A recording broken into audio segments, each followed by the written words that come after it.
Right. So this will be an interesting topic. It might upset some people.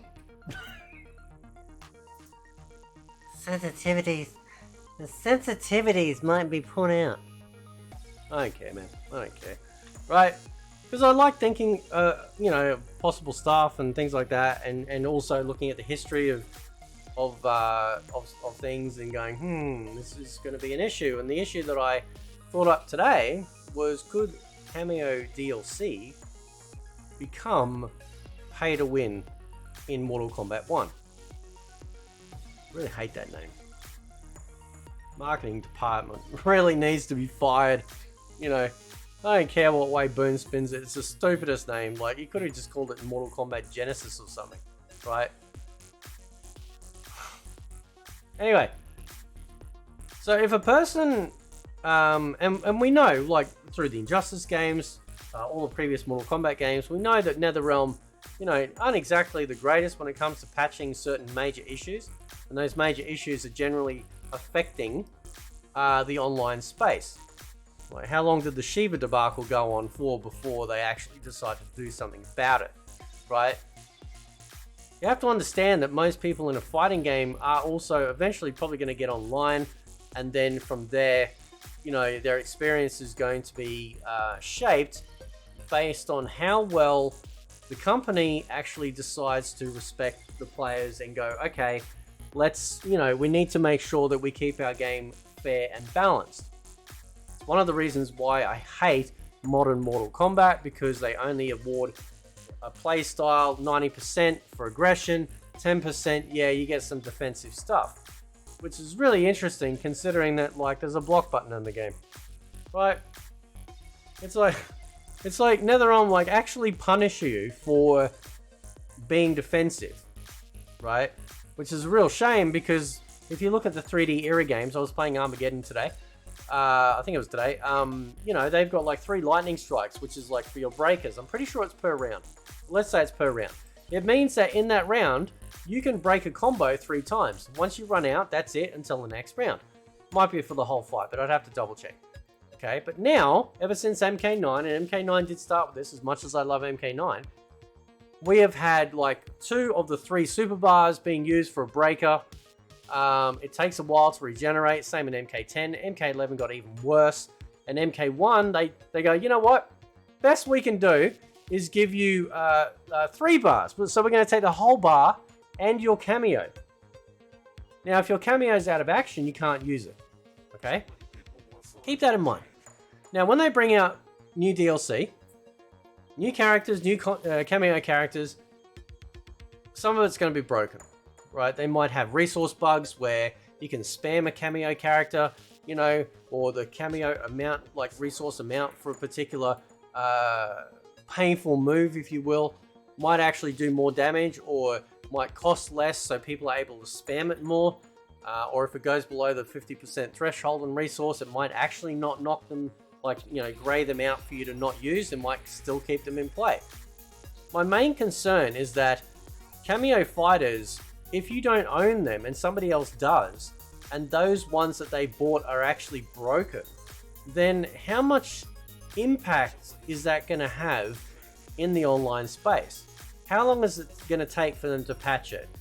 And, and if they are indeed more powerful, for example, let's use Jax as an example. Jax is a ground pound move that actually knocks both players down, which everyone goes on the surface, oh, that's really cool, man. That's good. We can both be affected. But if you're on the up and up and when it, once you've called it, you know when to jump, right? And then you add that in to a combo. So you do a combo, right? Okay? You're in the combo, you're doing all this damage, you call Jax in. As he goes to do his ground pound, you jump up, right?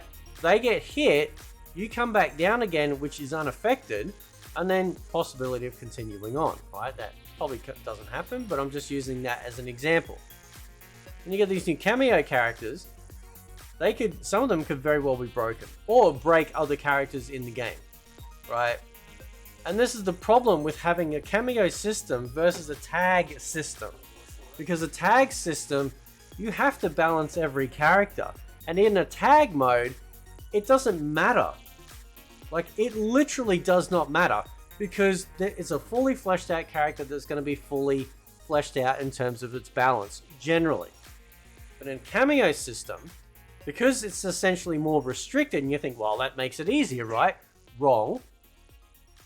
Because what they're going to do is they're going to find, like they do in all of these sorts of games, they're going to find the most broken character and then the most broken cameo.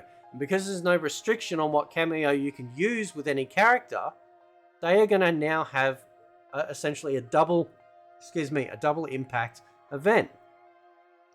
And if somebody doesn't buy that DLC, will that cameo DLC that could be broken become an issue? Right?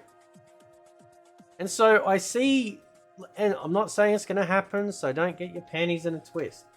Right? We don't know what's going to happen, but what I do know is that I can base on off previous experience that we have seen with NetherRealm, and not just their Mortal Kombat games in the last 12 or so years. I'm talking about their Injustice games as well, including, of course, the crossover with MK versus DC. Now, I'm not saying these games aren't going to be fun. I'm not saying that you can't have fun or enjoy it. What I'm saying is, though, is that if you get online, right, and you don't buy the first Kombat Pack, and then that next Kombat Pack, right, it's like, yeah, so you don't buy the Kombat Pack, but somebody else has bought it, and then you go fight next against them, and they're using a character that you don't have access to, and that character is actually not patched properly, or overpowered, or has, you know, some sort of flaw that gives them a leg up. How long is it going to take for them to fix that particular issue? Now, we know that all fighting games, all of them have balance issues and all that sort of stuff. But my concern, A, is because Mortal Kombat is my favorite fighting game franchise, so I'm going to be a lot more critical. I'm going to be a lot more laser focused in what's really going on. And B, there is a history there of, well, you know, not sort of overtly caring. Think I'm blowing it out of proportion? Let's talk about this. There's a stress test coming up, and PC and Nintendo Switch are not having a stress test done. Why? The game comes out on the same day as the consoles do, like the actual, like, you know, like PS5 and Xbox Series S and X. So the game comes out for them, right? But somehow their network is allowed to be tested. But not the PC. Not the Nintendo Switch. You know, you expect people to buy, to spend money on your product, and for whatever weird effing reason, you think that somehow these other two major markets should be ignored. The fighting game community on PC, month on month, year on year, is just exploding. It's getting bigger and bigger and bigger and bigger and bigger. And you know what? There's a goddamn closed beta test coming up for Tekken 8. I signed up for it. I'm not saying I'll get it, but I signed up for it, and guess what I could choose? I could choose Steam. But you can't do that. You want to know why? Because NetherRealm don't actually give a crap.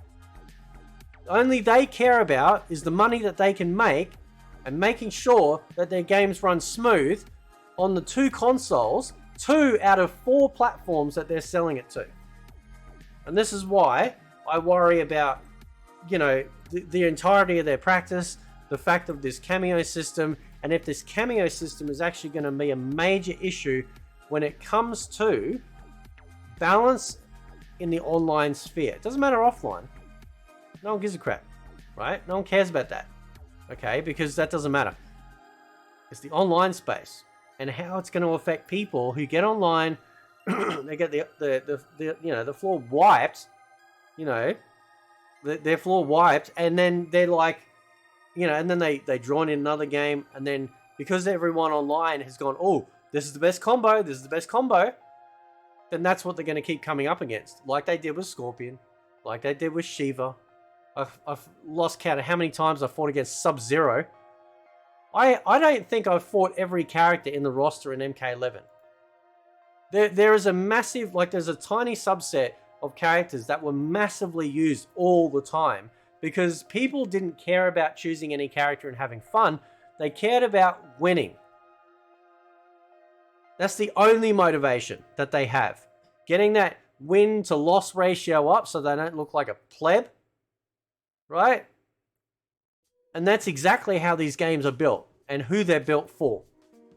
It's all about the glam and the glitz and everything like that. And it's a real shame because previous MK games never used to be like that. They used to have both offensive and defensive tools. It made it feel like everything was fair that was going on the battlefield. And it doesn't feel like that anymore, and it's a real shame. It's not a boomer Mortal Kombat sentiment, right?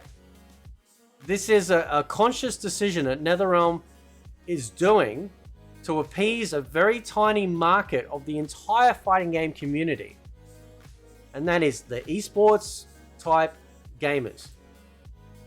Because that's where they want their game. They want the esports people, the streamers and stuff that do this competitive style. They want them to promote their game so their game ends up in EVO or whatever fighting game competition that they have. And then, you know, that's obviously like big win-win money. That's it. That's all they care about. And it's a real shame.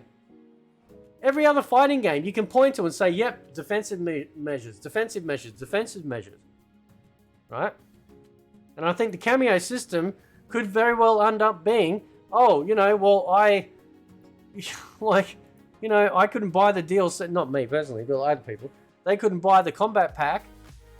And now when they're going online, they're fighting, you know, X character with Y Cameo all the time because they know they're broken.